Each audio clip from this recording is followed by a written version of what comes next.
I am Mansi Benara, 18 years old from Jaipur. I am Miss Rajasthan 2019 second runner-up, a trained Kathak dancer, a sports person and also a UPSC aspirant.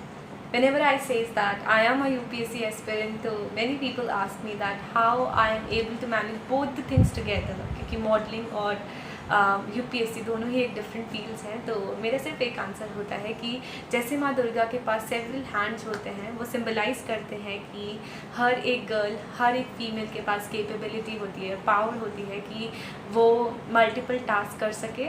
बस ज़रूरी होता है कि उनमें self confidence होना चाहिए and उनको time management करना आना चाहिए। एंड आई थिंक कि मल्टीपल टास्किंग और एम्पावरमेंट ऑफ अ गर्ल उसके घर से ही शुरू होती है, उसके पेरेंट्स के सपोर्ट के साथ शुरू होती है। जैसे कि मेरे पेरेंट्स ने मुझे बचपन से ही बहुत सपोर्ट किया है एंड उन्होंने मुझे हमेशा से ही इनकरेज करा है हर एक चीज़ के लिए एंड हमेशा मुझे अपने पैशन को फॉलो करने के लिए सपोर्ट किया है। उसके अलावा आई थिंक हर एक पेरेंट्स को ऐसे ही सपोर्ट करना चाहिए अपने बच्चों को। And now talking about my childhood and school life, बचपन से ही मैं बहुत ज़्यादा शरारती और एक्टिव गर्ल रही हूँ अपने घर की एंड मुझे डांस में और स्पोर्ट्स में बचपन से ही बेहद रुचि रही है। एंड पेरेंट्स ने भी हर किसी चीज़ के लिए मना नहीं करा मुझे कि डांस नहीं करना या फिर स्पोर्ट्स में नहीं जाना, सिर्फ स्टडीज़ करनी है, ऐसे कभी नहीं कहा मुझे। हर एक चीज़ में उनका सपोर्ट रहा है मेरे साथ में। उसके अलावा आई रिमेंबर मेरे स्कूल डेज़ की सबसे प्यारी मेमोरी जो रही है वो है कि मैं अपने स्कूल को एज अ स्कूल कैप्टन सर्व कर पाई एंड अपने प्रिंसिपल की सबसे प्यारी स्टूडेंट बन पाई। तो that was the achievement of my school days for me. And उसके अलावा now talking about my journey of Miss Rajasthan 2019, तो मिस राजस्थान की जर्नी एकदम लाइफ चेंजिंग मोमेंट था मेरे लिए, क्योंकि मिस राजस्थान से मैंने काफ़ी कुछ नए एक्सपीरियंस सीखे, काफ़ी न्यू मेमोरीज़ थी एंड काफ़ी नए फ्रेंड्स बने, सोसाइटी में रिस्पेक्ट मिली, फैमिलीज़ को प्राउड फील हुआ एंड फैंस का लव मिला एंड काफ़ी लोग मुझे जानने लगे एंड मोस्ट इम्पॉर्टेंटली मुझे खुद की एक आइडेंटिटी मिली, जो कि हर एक इंसान के लिए बेहद ज़रूरी है, खुद की आइडेंटिटी होना। और भी बहुत कुछ गेन किया है मैंने मिस राजस्थान की जर्नी से। तो मैं अपनी जर्नी को 3 स्टेजेस में आपके सामने एक्सप्लेन करूँगी। तो फर्स्ट स्टेज में ऑडिशन एंड इंटरव्यू की बात करेंगे, सेकेंड में मैं अपने 7 डेज़ ग्रूमिंग सेशन की बात करूँगी, थर्ड स्टेज में I talk about the finale day. ठीक है, तो टॉकिंग अबाउट माई ऑडिशन, तो आई रिमेंबर मेरे टाइम पे 5000 गर्ल्स ने अप्लाई किया था मिस राजस्थान में एंड उसमें से out of 5000 40 was selected and out of 40 interview के बेसिस पे 28 वॉज फाइनलाइज एंड उनमें से एक मैं भी थी। तो उसके बाद में टॉप 28 सेलेक्ट हुए एंड मुझे याद है, अच्छे से याद है कि जब मैंने जब ऑडिशन दिया था, फॉर्म फिल किया था, उस टाइम ऑलरेडी हो चुके थे auditions and auditions were close that time, पर एक दिन के लिए वापस से रीओपन हुए थे ऑडिशंस एंड आई थॉट कि मानसी ये गोल्डन अपॉर्चुनिटी मिल रही है तेरे को, शायद तक तेरे लिए ही वापस से ऑडिशंस खुल रहे हैं, वापस से ऑडिशंस हो रहे हैं। तो I went to my mother, I told her कि ऐसे ऐसे ऑडिशंस हो रहे हैं and I want to participate. Then she told me ठीक है आप पार्टिसिपेट करो। फिर मैंने कहा कि पापा को कौन बताएगा, क्योंकि पापा आउट ऑफ स्टेशन थे ऑन एंड फ़ोन पे एक्सप्लेन करना मुश्किल था थोड़ा सा, क्योंकि हमारे फैमिली में कोई भी इस फील्ड में नहीं गया है। तो मम्मा ने मुझे बोला तुम ऑडिशन देने जाओ, मैं संभाल लूँगी सब कुछ, मैं बता दूँगी पापा को, मैं मना लूँगी पापा को, तुम ऑडिशन देने जाओ। Then I went for the audition and I got selected. तो इस बात से, इस इंसिडेंट से मैं एक एग्जांपल देना चाहूँगी कि हर एक अपॉर्चुनिटी को एक्सेप्ट करना चाहिए एंड अपना 100% देना चाहिए, क्योंकि वी नेवर नो अपना फ्यूचर क्या है, क्या अपने फ्यूचर में क्या होने वाला है।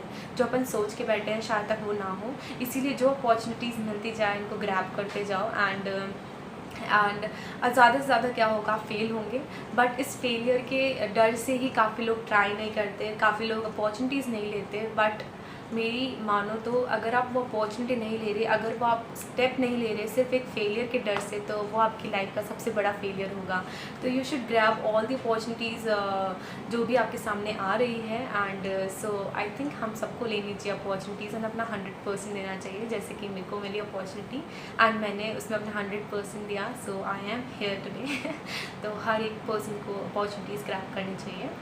Now coming back to my journey, so now this was all about auditions and interview. After that talking about the 7 days grooming session, Those 7 days were amazing क्योंकि हम 28 फाइनलिस्ट साथ में रहे 7 डेज़ के लिए एंड काफ़ी कंपटीशन रहा बीच में, काफ़ी मस्ती रही बीच में एंड काफ़ी न्यू गेस्ट से मिलने का मौका मिला, काफ़ी न्यू पर्सनालिटीज़ से मिलने का मौका मिला क्योंकि हर एक दिन न्यू सेशन होते थे हमारे एंड उन सेशन में हर एक अच्छी पर्सनालिटी आती थी जो कि अपने लाइफ एक्सपीरियंसेस शेयर करती थी, हमें मॉडलिंग की फील्ड के बारे में नॉलेज देती थी एंड मैनी मोर। काफ़ी फ़न भी होता था, मस्ती भी होती थी, गेम्स होते थे। तो इस तरीके से हमारा 7 डेज़ ग्रूमिंग सेशन चला और काफ़ी सारे फ़ोटो शूट्स होते थे, काफ़ी सारा मीडिया इंटरेक्शंस होता था जिससे हम लोगों को कॉन्फिडेंस आया मीडिया को फेस करने में एंड काफ़ी कुछ। तो इसी तरीके से ये हुआ हमारा 7 डेज़ ग्रूमिंग सेशन के बारे में।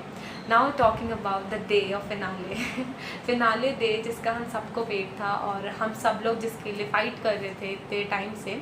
तो वो था 11th of August 2019 and it was in Birla auditorium.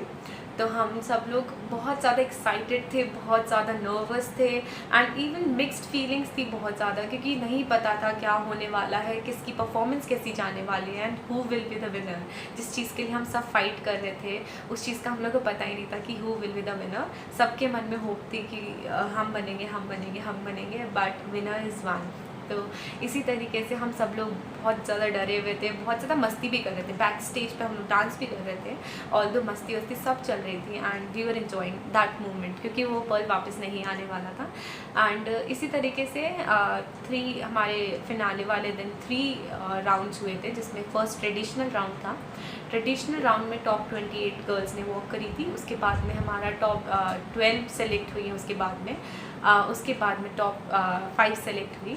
तो जो ये एलिमिनेशन राउंड था टॉप 28 से टॉप 12 से टॉप 5, जो ये एलिमिनेशन राउंड था और जो ये गैप था इन राउंड्स के बीच में वो बहुत सस्पेंसफुल था क्योंकि सस्पेंस इतना ज़्यादा था, सब लोग ही सस्पेंस में थे कि किसका नाम आएगा किसका नहीं आएगा एंड वो डर वाली फील भी बहुत ज़्यादा थी उस टाइम पे क्योंकि नहीं पता था कि अपना नाम आएगा या नहीं आएगा, किस बेसिस पे जज कर रहे हैं आपको। तो वो सिर्फ आपने जो फाइनल डे जो आपने किया उसके बेसिस पे सब कुछ डिसाइड होता है उस दिन, उसके बेसिस पे आपको सेलेक्ट करते हैं अलग अलग राउंड्स के लिए। उसके बाद में हम टॉप 5 सेलेक्ट हुए तो बहुत ज़्यादा हूटिंग हो रही थी बाहर बहुत ज़्यादा डर भी था पेरेंट्स में और हम पार्टिसिपेंट सब लोग एक ही टाइप का फियर फील कर रहे थे कि नाम आएगा या नहीं आएगा, बट लकीली हम टॉप 5 में थे सब लोग।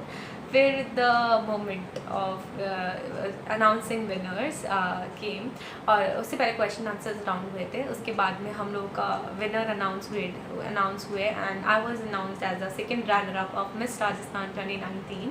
तो उस टाइम दुख हुआ मुझे क्योंकि I was expecting to win that pageant, but कोई बात नहीं, जो होता है अच्छे के लिए होता है।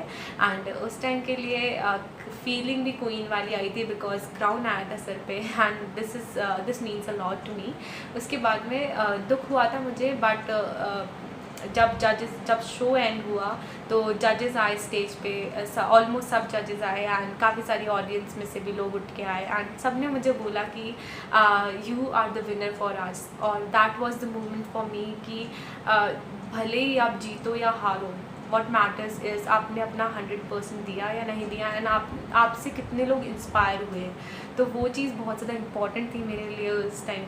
उस दिन मैंने एक चीज़ रियलाइज़ करी कि लाइफ में बस कर्म करते जाना चाहिए, फल का नहीं सोचना चाहिए, जैसे कि गीता में लिखा हुआ है, क्योंकि हमें नहीं पता कि कौन कहाँ पे हमसे इंस्पायर हो रहा है। जस्ट गिव योर बेस्ट, क्योंकि हर एक मोमेंट में कोई ना कोई पर्सन आपसे इंस्पायर हो रहा है। तो बस यही था, this is all about my Miss Rajasthan journey and I would like to end this video with a line that आप जितना लाइफ को सेलिब्रेट करते हैं, लाइफ आपको उतना ही मौका देती है सेलिब्रेशन करने